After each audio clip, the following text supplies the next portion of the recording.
সম্মানিত দর্শকবৃন্দ, বিজ্ঞাপন বিরতির পর আপনাদেরকে আবার স্বাগত জানাচ্ছি আমাদের এই সুন্দর প্রোগ্রামে।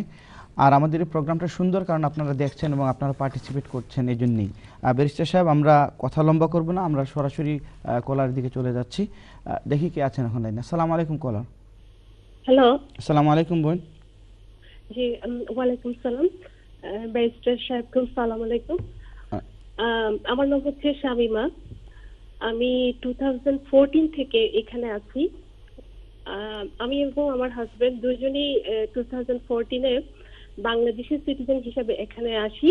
আমার হাজবেন্ড ইঞ্জিনিয়ার, উনি এখানে একটা কোম্পানিতে জব করছেন। আমার কোশ্চেন হলো যে উনি 2016-এ একটি ইউরোপিয়ান কান্ট্রির সিটিজেন হন, আমার হাজবেন্ড। জি। তো তখন আমার স্ট্যাটাস 2016-এ চেঞ্জ হয় as a spouse of European citizen. Okay. এখন 2019। তো আমি জানতে চাচ্ছি যে 2019-এ অগাস্টে সম্ভবত আমার 5 ইয়ার্স, যদি আমি 2014 থেকে কাউন্ট করি 5 ইয়ার্স হয়ে যাবে। তা আমি কি আইএলআর জন্য কি অ্যাপ্লাই করতে পারবো? আমার হাজবেন্ড সেম জবেই গত 5 বছর ধরে আছেন। আপনার হাজবেন্ড, আপনি বলেছেন বাংলাদেশের সিটিজেন হিসাবে এই দেশে এসেছেন। বোন, আপনি মাইন্ড করেন না, বাংলাদেশের সিটিজেন হিসাবে এই দেশে কেউ আসতে পারে না। যে কোনো একটা ক্যাটাগরিতে এসেছেন, হয়তো স্টুডেন্ট হিসাবে নতুবা ওয়ার্ক পারমিট হিসাবে আসছেন, টাইপ 2 তে জব নিয়ে আসছেন আমার হাজবেন্ড। হ্যাঁ, এটাই বলবেন। উনি একটা European country permanent resident holder ছিলেন। কি European country permanent resident holder ছিলেন? আগে ছিলেন উনি নাকি? হ্যাঁ, পরে 2016-এ ওই কান্ট্রির সিটিজেন হন। আচ্ছা, আপনি উনি কোন দেশ থেকে আসছেন? নরওয়ে। নরওয়ে। নরওয়ে থেকে। ওকে, হয়েছে। আমি জানি আমাদের সেটেলমেন্ট, যেটা আপনি আজকে অনুষ্ঠানের শুরুতে বলছিলেন আমাদের কি করতে হবে, আমি বলেছি। আচ্ছা, নরওয়ে আপনি বললেন, শুনুন শুনুন শুনুন, নরওয়ের রাজধানী কোনটা আপনি জানেন বোন? অসলো। অসলো। কিন্তু নরওয়ে যে ইউরোপের কান্ট্রি না, এই কথা আপনি জানেন কিনা? ইউ এর পার্ট। আপনার আই এম সরি, আমি বলতে চাচ্ছিলাম। ও হ্যাঁ, কি উনি বলছে ই বলতে চাইছিল, ইউ বলে ফেলছে।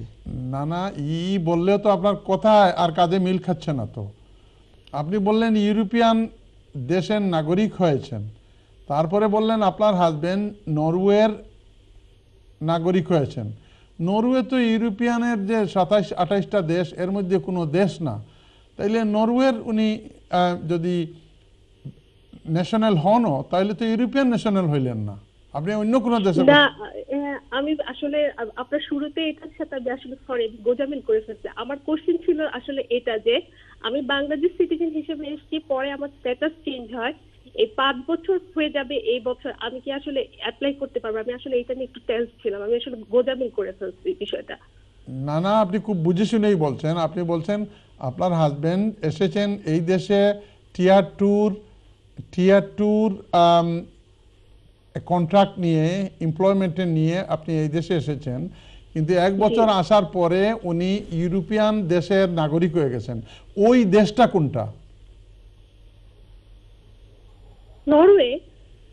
কি বলেন আপনি? আপনাকে বললাম যে নরওয়ে। ঠিক আছে, আমার মনে হয় উনি নরওয়েতে ছিলেন। নরওয়েতে উনি ছিলেন, পিআর নিয়েছিলেন, তারপরে কাজ নরওয়ে থেকে এখানে ওয়ার্ক পারমিট নিয়ে এসেছেন। আমরা ভিসা প্রসেসিং করে আসছি বাংলাদেশ থেকে। বাংলাদেশ থেকে। আমি আপনাকে জিনিসটা আমাদের অন্যান্য ভিউয়ার যারা আছেন ওনাদের বোঝার জন্য বলতেছি বোন। আপনি বললেন যে এখানে বাংলাদেশি পাসপোর্ট নিয়ে এসেছেন, আপনার হাজবেন্ড টিয়ার 2 এমপ্লয়ি ছিলেন, তারপরে 1 বছর পরে উনি ইউরোপিয়ান ন্যাশনালের পাসপোর্ট পাইলেন। তো ইউরোপিয়ান ন্যাশনাল কোনটা? আপনি নরওয়ের পাসপোর্ট পেয়েছেন। নরওয়ের যদি পাসপোর্ট পান, নরওয়ে তো ইউরোপীয় ইউনিয়নের ভিতরের কোনো দেশ না রে বোন। তাইলে যদি উনি যদি ইউরোপিয়ান ন্যাশনালের, আমি ভুল করেছি। হ্যাঁ, আপনি ভুল করেছেন। তাইলে এখন প্রশ্নটা কি বলেন? প্রশ্ন হচ্ছে যে আমি তো প্রথমে বাংলাদেশের সিটিজেন ছিলাম, হ্যাঁ, এখন হচ্ছে যে স্পাউস হিসেবে আছে এখানে। আমার যে বললে যে পার্মানেন্ট রেসিডেন্ট কার্ডও আমার একটা আছে, 5 বছরের, কিন্তু 2014 থেকে কাউন্ট করলে আমি একটানা 5 বছর 2019 পর্যন্ত এখানে আছি, কিন্তু এখানে আমার স্ট্যাটাসটা চেঞ্জ হয়েছে। প্রথমে হ্যাঁ, তা এখন কি আমি আইএলএর জন্য কি অ্যাপ্লাই করতে পারবো? আচ্ছা ঠিক আছে, আপনি শুনেন, আমরা শুনতে থাকেন। ইনশাআল্লাহ আমরা আপু আপনি শুনতে থাকেন, ইনশাআল্লাহ ব্যারিস্টার সাহেব উত্তর দিবেন। Next collar please. সালাম আলাইকুম। সালাম আলাইকুম কলার।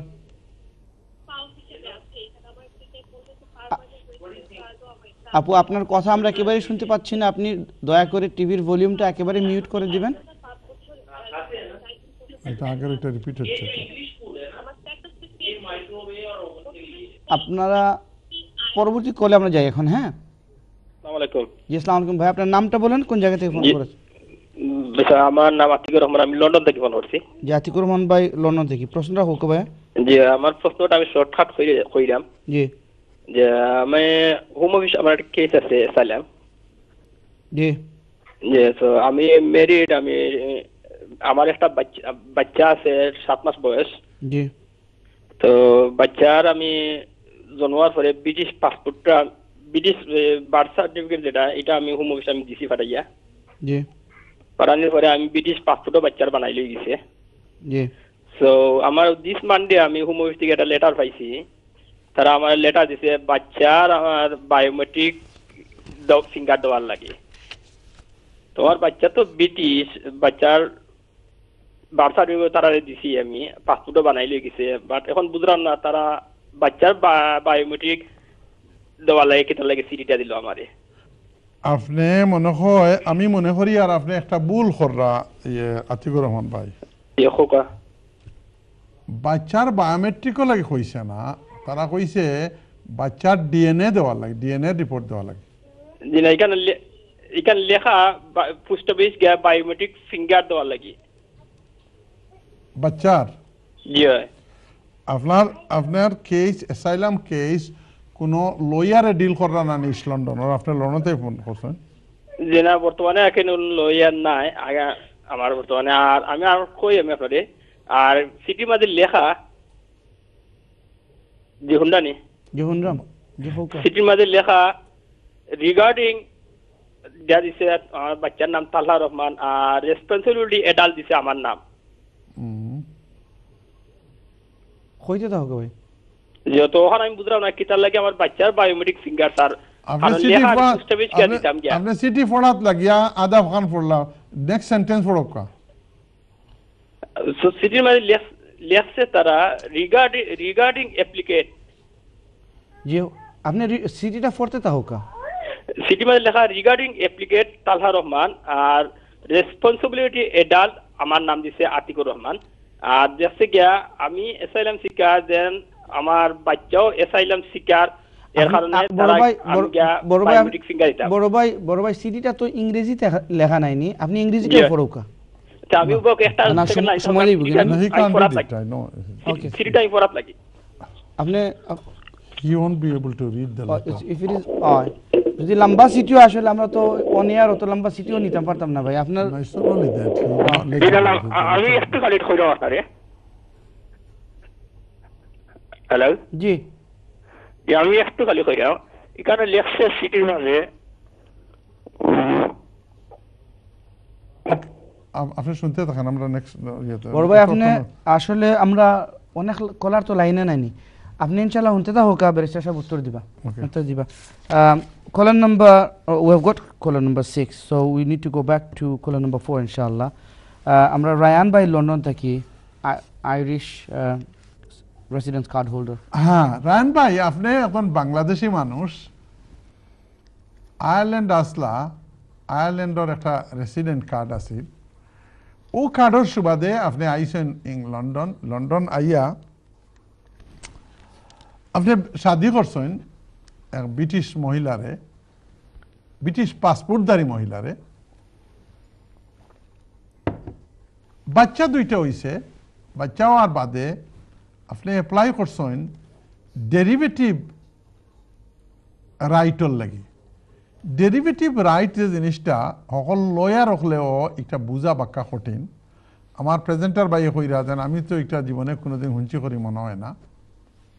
ডেরিভেটিভ রাইটর অধীনে আমি 10টা অ্যাপ্লিকেশন করলে মাত্র একটা বা দুইটা এলাও হয় আর বাকি ডেরিভেটিভ রাইটও একটা আপনার 8টা এগুলা রিফিউজ হয়। আপনার যে লয়ার সাহেব, আপনি একজন ব্রিটিশ মহিলা আপনার পার্টনার, এই দেশের আইন অনুসারে যদি 2 বছর কোনো মহিলার সাথে আপনি এক গড়তা হন, তাহলে বিয়া রেজিস্টার্ড লাগে না, আইনে দরিয়ানে you are married to the women. অথবা যদি আপনার কোনো ঔরসজাত সন্তান থাকে কোনো মহিলার কাছ থেকে, তাইলে the law regards you as her husband. যদি তাই হয়, তাহলে আপনার লয়ার সাহেবে কিতার লাগি ডেরিভেটিভ রাইটর লাগি অ্যাপ্লাই করলা, আমি আমার এই ক্ষুদ্র বুদ্ধিতে আমি বুঝিয়ে উঠতাম পারিয়ান না। আপনি করতে আসিল FLRFP পার্টনার হিসাবে, অথবা EX1B বা এর অধীনে। আমার মনে হয় আপনার যে কাগজপত্র আছে ও কাগজপত্র লইয়া 2-3 জন লয়ারের কাছে গিয়া, একজনের হইন না জানু এনরে আমি আরো জনের কাছে শুনছি, আপনি যাইবা ফয়লা জনের কাছে গিয়া কইবা আপনার তা ঠিক আছে নি, আপনি একটু আমার অ্যাডভাইস দেখা। এন অ্যাডভাইস শুনিয়া যাইবা আরো জনের কাছে, তারপরে যাইবা আরো জনের কাছে। আমি দেখি আর আপনি বেড়া লাগি যাইরা, কারণ আপনার যে আইরিশ যে রেসিডেন্ট কার্ড আছিল, এই কার্ডটাও এক্সপায়ার হয়ে গেছে। শুনেন ভাই, রায়ান ভাই যে সুন্দর নাম আপনার, নবীজি এই দুনিয়ায় থেকে যাওয়ার বাদে আল্লাহর পক্ষ থেকে ডাইরেক্ট কোনো মেসেজ আর আইতো না। ডাইরেক্ট মেসেজের নাম হইল ওয়াহি। ইন হুয়া ইল্লা ওয়াহিয়ুন ইউহা। নবীজির কাছে হি ওয়াজ দি লাস্ট প্রফেট, জান গেছে ওয়াহি আইতো। কিন্তু আল্লাহর চাইতে মেসেজ আওয়া মানুষের কাছে একটা কন্টিনিউ করছে। বলে এই আবার কথা কিলা শুনলাম, আল্লাহ কোরআন শরীফের মাঝে কইরা, ওয়ানাফসিন ওয়ামা সাওয়াহা ফাআলহামাহা ফুজুরাহা ওয়া তাকওয়াহা।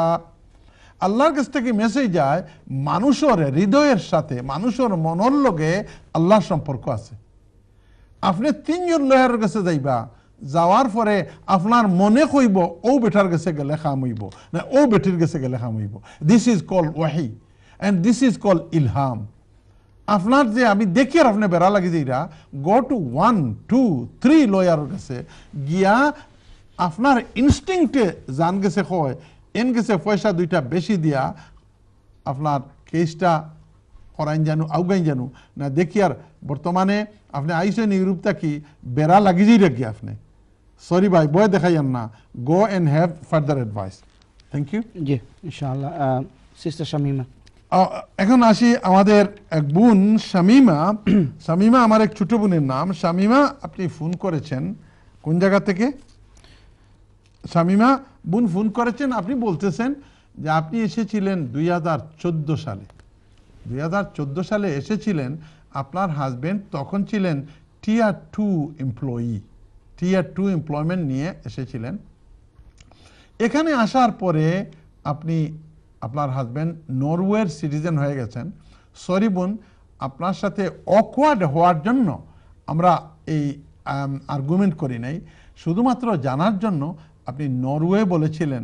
এখন নরওয়ের কিন্তু নরওয়ে এমন একটা দেশ যে দেশে ইউরোপিয়ান সব রুল রেগুলেশন আছে, কিন্তু ওরা মেম্বার না। তারা করেছে কি, নরওয়ে তারা করেছে এই দেশের মতো, সাধারণ পাবলিক বলছে ন, আমরা ইউরোপের সাথে অংশীদার হতে চাই না, ইউরোপিয়ান ইউনিয়নের মেম্বার হতে চাই না, কিন্তু গভর্নমেন্ট টাকা দিয়ে ওদের সাথে একটা অ্যারেঞ্জমেন্ট করেছে যে যাহাতে ইউরোপিয়ান ইউনিয়ন থেকে যত আইন কানুন আছে সেগুলো তারা নিতে পারে। বাট লিটারালি নরওয়ে ইউরোপিয়ান ইউনিয়নের মেম্বার না। কথাটা বুঝতে পেরেছেন? এনিহাও আমি আপনার কাছ থেকে যা বুঝতে পেরেছি শামিমা বোন, আপনার 5 বছর হয়ে গেছে। আপনার প্রশ্ন হচ্ছে যে এখন আমি কি করব।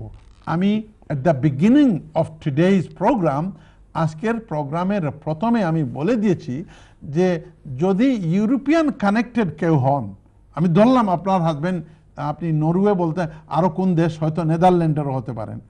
যদি এই ধরনের আপনার 5 বছরের আপনি বলেছেন এটা ইনডিফিনিট লিভের জন্য অ্যাপ্লাই করতে পারেন কিনা, ইউরোপিয়ান ন্যাশনালের যদি আপনি ফ্যামিলি মেম্বার হন ওইটাকে আপনার ইনডিফিনিট লিভ বলে না। আপনি আগের যখন আপনি যদি আপনার হাজবেন্ড যে টিয়ার 2 এমপ্লয়ি ছিলেন ওনার ওয়াইফ হিসাবে থাকতেন তাইলে আপনি ইনডিফিনিট লিভের জন্য অ্যাপ্লাই করতে পারতেন। যেহেতু আপনি ইউরোপিয়ান, উনি এখনো তো ওই সমান কোম্পানিতে চাকরি করছেন, উনি এখনো doesn't matter, she said she has changed the status, ওই ইউরোপিয়ান ন্যাশনালের ওই স্ট্যাটাস নিয়ে নিছেন। যদি ওইটা নিয়ে থাকেন তাহলে আপনি ইনডিফিনিট লিভের জন্য অ্যাপ্লাই করতে পারবেন না, আপনি অ্যাপ্লাই করবেন প্রি সেটেলমেন্ট স্ট্যাটাসের জন্য। আজকে যেটা বললাম, গত 3 দিন আগে যে আইন এসেছে 30 মার্চ থেকে, আপনি প্রি সেটেলমেন্ট স্ট্যাটাসের জন্য অ্যাপ্লাই করবেন। আপনার হাজব্যান্ড যদি ইউরোপিয়ান ন্যাশনাল হন তাইলে ওনাকে বলবেন সেটেলমেন্ট স্ট্যাটাসের জন্য করবেন। খুব টাকা পয়সা লাগবে না, কিন্তু it is very very important. সরিবুন, আপনার সাথে আমরা একটু তর্কাতর্কি করেছি in order to find out the truth. ঠিক আছে, তাহলে আমি ওনার পক্ষ থেকে একটা সাপ্লিমেন্টারি প্লিজ কোশ্চেন প্লিজ করি। বলেন। ধরেন উনি ইউরোপের বাইরের কোনো দেশের সিটিজেন হয়েছে, মনে করেন ব্রাজিলের সিটিজেন হয়েছে, হ্যাঁ, কিন্তু উনি এখনো ওই ওয়ার্ক পারমিটে আছেন, মানে ওনার ওয়ার্ক পারমিটে আছেন, যেহেতু একই কোম্পানিতে চাকরি করছেন এবং ওনার ওয়াইফ এখনো ডিপেন্ডেন্ট হিসেবে আসে, এই ক্ষেত্রে কি হবে? Very good question, very good. এই ক্ষেত্রে যদি উনি আগের যে পয়েন্ট বেস সিস্টেমের ডিপেন্ডেন্ট যদি থাকেন তাহলে she is entitle after 5 years for indefinite leave to remain. ও এটাই মনে হয় যে অগাস্টে ওনার 5 বছর হবে, তখন উনি ইনডিফিনিট লিভের জন্য অ্যাপ্লাই করতে পারবে। জি। তখন এটার নাম রেসিডেন্ট না, পার্মানেন্ট রেসিডেন্ট। জি। 3টা জিনিস, একটা পার্মানেন্ট রেসিডেন্স, জি, একটা ইনডিফিনিট লিভ, আর আরেকটা হলো সেটেলমেন্ট। জি।